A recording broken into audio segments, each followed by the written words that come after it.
So today, we're diving into a tough but incredibly important topic, how unemployment connects with suicide, and why that connection is more complicated than it looks. Right. And what stood out to me is this concept of sameness. Basically, whether you're unemployed alone or surrounded by others in the same boat, really changes the psychological impact. Exactly. It's not just being unemployed that increases risk, but being unemployed when no one else around you is. That sense of isolation makes things worse. And that's where the study introduces two mechanisms: social integration and situational awareness. The first one is kind of intuitive. If you're around others like you, you're less alone. The second one, though, situational awareness, really fascinated me. It's about how we interpret our situation.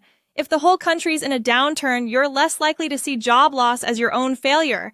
It shifts the blame, right? From "I failed" to "the system's broken." That reinterpretation reduces stigma and possibly saves lives.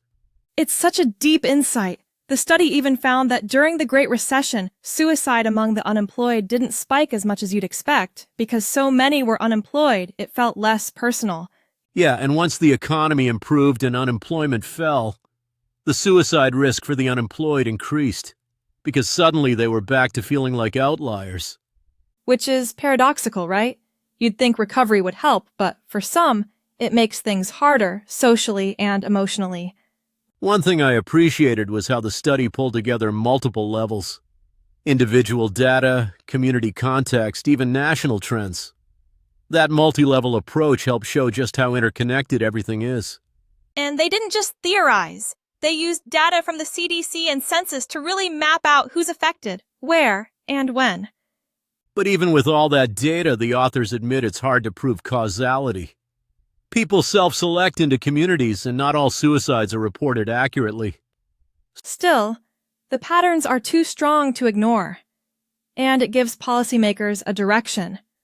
Suicide prevention isn't just about mental health services. It's also about understanding the economic context.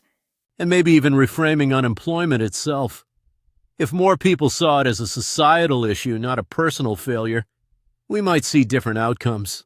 Absolutely.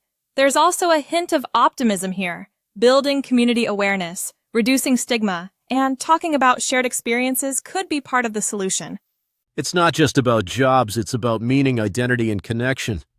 We can't fix the economy overnight, but we can change the way we talk about unemployment. So, maybe the real takeaway is, misery doesn't just love company. It needs it to survive. That's heavy, but hopeful in a way. See you next time. Definitely. Let's keep the conversation going.